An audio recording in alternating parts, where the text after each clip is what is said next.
안녕하세요. 남서방TV 남재현입니다. 오늘은 비만의 원인과 대책 9번째 영상 단백질과 뱃살에 대해서 얘기를 좀 해볼게요. 단백질은 저는 제일 중요하게 생각을 합니다. 왜냐하면 이 단백질 섭취는 우리 몸의 근육과 아주 밀접한 관련이 있거든요. 이 단백질은 첫 번째 특징이요, 저장을 못해요. 단백질의 저장이라는 거는 근육인데요, 근육이라는 거는 아시겠지만 금방 키울 수 있는 게 아니거든요. 단백질이 부족하게 되면은 우리 몸에 있는 근육을 갖다 쓰기 때문에 단백질 섭취 부족은 곧 근육 감소를 뜻하기 때문에 이 단백질 섭취는 이제 굉장히 중요하고요. 우리가 하루에 필요로 하는 우리 몸에서의 단백질 요구량은 통상 120에서 150g 정도 되는 것으로 되어 있어요. 근데 우리가 통상 단백질 섭취는 몸무게당 한 1g 정도 해가지고 60kg면은 한 60g 정도, 70g 정도 섭취를 하도록 권장을 하고 있죠. 나이가 좀 드시면은 섭취력도 떨어지기 때문에 한 1.2g, 특히 이제 근육을 키우려고 하고 활동량이 많은 사람은 1.2g까지도 몸무게당 드시라고 하고 있는데요. 그러면은 80g 정도 섭취를 한다면 나머지 50g, 60g 어떻게 되느냐? 그건 사실은 재흡수를 한다 해요. 우리 몸에 많은 세포가 단백질이 구성 성분이어서요. 특히 우리 위장 점막이나 장 점막 같은 경우 하루에 한 3분의 1 정도가 떨어져 나간다 해요. 그럼 그게 위장관으로 떨어져 나가면은 사실 어느 정도는 다시 또 재흡수를 하기도 하고요. 우리가 단백질 섭취가 잘 안 되고 막 이러면은요, 위장장애가 같이 와요. 이런 위장 점막이나 이런 것들이 떨어져 나가기 때문에 그런 거거든요. 그렇지만 또 소실되는 단백질 많이 있잖아요. 머리카락이라든가 손톱이라든가 또는 피부 이런 데 이제 또 많이 떨어져 나가기도 하고, 또는 이제 분해돼서 또 나가기도 하기 때문에 몸무게당 한 1g 정도 꼭 섭취를 권장하고,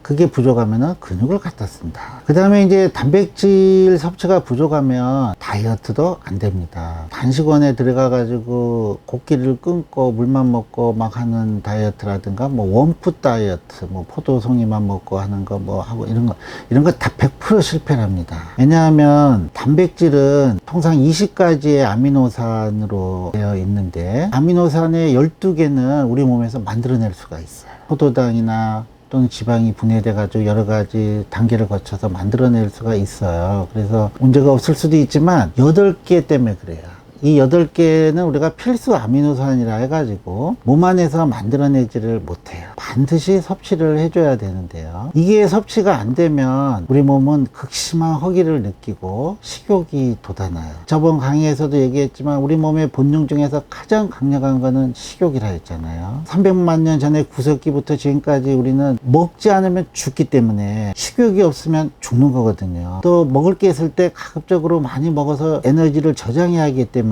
이 식욕이 없다는 것은 곧 죽음을 의미해요.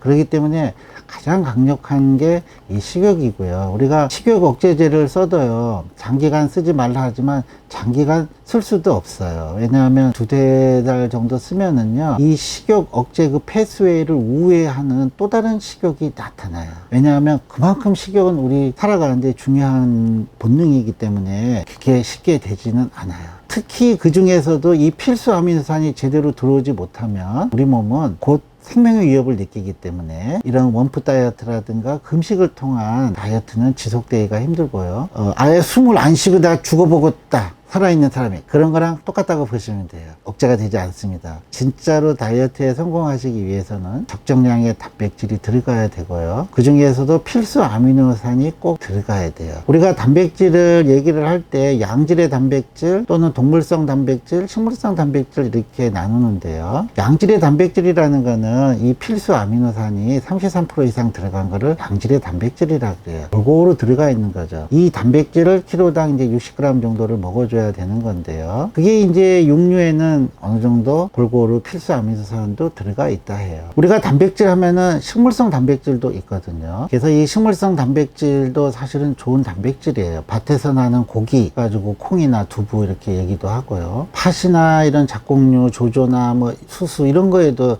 사실은 어느 정도 단백질 들어있어요. 근데 이런 식물성 단백질은 완전 단백질은 아니라 해요. 필수 아미노산 성분이 33% 이상 되지는 않고요. 그 다음에 아무리 콩이 단백질 함량이 40%씩 된다 하더라도 나머지 60%는 또 탄수화물로 되어 있기 때문에 실제로 우리가 필요로 하는 우리 몸에 단백질을 맞춰주기 위해서 콩으로만 한다 하면은 콩밥을 12그릇을 먹어야 된다 해요. 그럴 정도로 골고루 영양분이 들어있지 않아서, 물론 식물성 단백질도 좋죠. 그래서 지금 식물성 단백질을 뭐 콩만으로 하는 건 아니고 여러 가지 잡곡류를 혼합해서 갈아서 그 중에서 이제 단백질만 추출해서 만들어낸 것도 있고 해서 이런 식물성 단백질도 균형되게 해서 드시면 좋을 것 같고요. 이 단백질이 아무리 양질의 단백질이라 하더라도 육류만으로는 사실은 섭취하기에는 식생활비도 너무 많이 나갈 수도 있지만, 이 또 동물성에는 또 포화지방이나 콜레스테롤 같은 게 많이 들어있기 때문에 이것으로만 다 섭취하기에는 또 다른 부작용이 있을 수 있어서 동물성 단백질, 식물성 단백질을 골고루 섭취해 주는 게 좋습니다. 그래서 동물성 단백질을 3에서 40%, 식물성을 60에서 70% 이 사이로 해서 균형되게 드시면 좋고요. 또 식물성 단백질이라는 건 그 자체에 또 섬유 성분이나 이런 것들도 같이 많이 들어있기 때문에, 비타민, 미네랄도 많이 들어있고 하기 때문에 단백질 섭취를 할 때 식물성, 동물성을 이렇게 균형되게 드시면 좋으실 것 같고요. 단백질은 아까도 얘기했지만 몸에서 저장이 되지 않기 때문에 매일마다 이 정도를 섭취해 주셔야 된다. 내가 고기를 저번 주에 한 3일 먹었으니까 며칠 쉬었다 먹어도 되겠다. 이것은 3일은 단백질 섭취가 돼서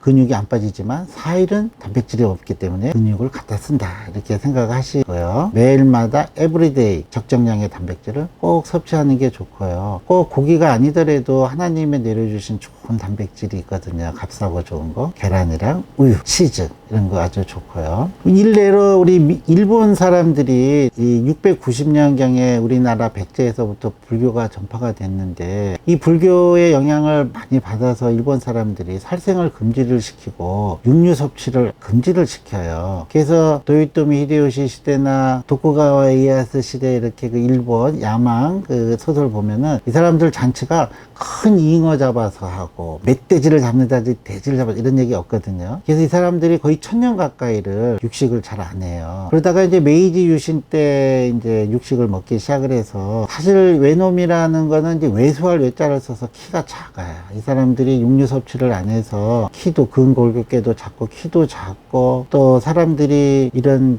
저작 근육이 잘 발달이 안 돼서 그러는지 뼈드랑니도 많고 사실은 문제가 많았죠. 그래서 이제 메이지 유신 이후에 식생활 개선을 해서 이제 지금은 다시 서구형 우리나라랑 비교해도 뭐 뒤지지 않을 정도로 또 사실은 많이 성장을 했는데요. 실제로 이렇게 단백질 섭취가 안 되면은 여러 가지 문제가 될 수 있어요. 그래서 사실은 일본 음식 같은 거 보면은 저작 근육이 발달이 안 돼서 그러는가 음식을 많이 삭혀 먹어요. 스시라든가 회도, 우리는 화를 먹는데 일본 사람들은 숙성된 회를 주로 먹고, 고기 같은 것도 돈가스 같은 거 얇게 펴서 기름 입혀서 먹던가 샤브샤브 같은 걸 해가지고 먹기도 하고, 이런 것들이 이제 이 식생활에도 영향을 미친 거죠. 근데 지금은 뭐 식생활 개선이 많이 돼서 이제 많이 좋아졌죠. 사실 우리 지금 젊은 애들도 우리 때보다는 몸무게도 한 10kg, 키도 한 10kg 평균 이게 커졌거든요. 그거는 유전적인 영향보다는 바로 식생활 패턴에 양질의 단백질이나 이런 것들을 잘 섭취를 해서 이렇게 커진 것도, 다만 섭취하다 보니까 이제 비만으로 이어지는 경우도 많이 있는데, 적정량의 단백질은 필요하다. 특히 나이 드신 분